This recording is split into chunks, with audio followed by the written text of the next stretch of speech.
खासदार राजाभाऊ वाजे साहेबांनी जो प्रश्न विचारला होता, उत्तर जे आलं की साधारणपणे महाराष्ट्रातून गेल्या 5 वर्षात 35,300 इंडस्ट्रीज ह्या महाराष्ट्रातून बंद झाल्या आणि दुसऱ्या राज्यांमध्ये गेल्या किंवा इथे बंद झालेल्या आहेत.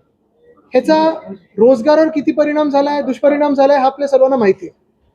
मागच्याच काही 10-15 दिवसामध्ये आपण पाहतोय इकडची पण जी MIDCचे जे काही उद्योजक आहेत ते देखील आवाज उठवत आहेत की ज्या त्यांना बेसिक गोष्टी पाहिजे होत्या, ज्या गोष्टी त्यांना प्रॉमिस केल्या गेल्या होत्या, जे गुंतवणूकदार येतात, जे उद्योजक येतात इथे आपल्या मुंबईमध्ये किंवा आपल्या राज्यामध्ये, पुण्यात असेल, नाशिक, संभाजीनगर, नागपूर आणि इतर जिल्ह्यांमध्ये, मग चाकण आहे, तळेगाव आहे, एक बेसिक गोष्ट घेऊन येतात की आम्हाला जेव्हा आम्ही गुंतवणूक करू ह्या राज्यामध्ये तेव्हा आम्हाला कोणी सतवणार नाही, आम्हाला वीज पुरेशी मिळेल, पाणी पुरेसं मिळेल आणि रस्ते चांगले असतील.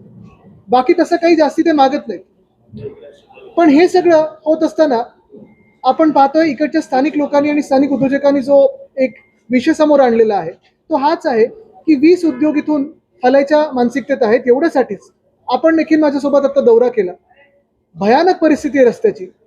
ज्या MIDC मध्ये साधारणपणे आपल्याला इंडस्ट्रीचा वास आला पाहिजे तिथे कचऱ्याचा वास येतोय, कचऱ्याचं साम्राज्य आहे.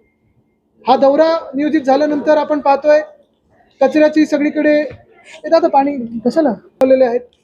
दौरा नियोजित झाला, दौरा ठरल्यानंतर रस्त्याची डागडुजी सुरू झालेली आहे. काही काही ठिकाणी तर आपण पाहिलं अक्षरशः चपलेंनी ते खड्डे बुजवण्याचा प्रयत्न झालेला आहे. विजेचा प्रश्न आहेच. जसं इकडचा प्रश्न तसा परवाकडे मी नाशिकमध्ये देखील होतो. नाशिकमध्ये खूप मोठ्या प्रमाणात असेल तिथून नाशिकपर्यंत पोहोचणं कठीण झालेलं आहे. इथून पुणे असेल, पिंपरी चिंचवड असेल, मुंबई असेल, नाशिक असेल, चाकणमधूनच जाणं बाहेर कठीण झालेलं आहे.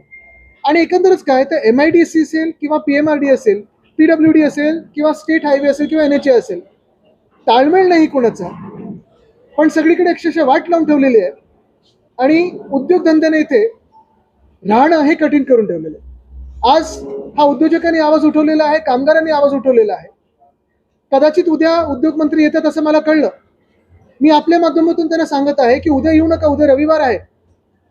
एखाद्या वर्किंग डेला या, प्रोटोकॉल बाजूला ठेवा, सिक्युरिटी बाजूला ठेवा किंवा सायरन न वाजवता आपण फिरा, कारण आपली ही जबाबदारी आहे. किती वेळ कुठे कोण कोण ट्रॅफिकमध्ये अडकतं हे एखाद्या सामान्य नागरिकासारखं किंवा उद्योजकासारखं किंवा कामगारासारखं एकदा ह्या ट्रॅफिकमध्ये अडकून पहा, मग तुमचे डोळे उघडतील आणि मग काहीतरी बदलायला सुरू होईल. सत्तेतील आमदार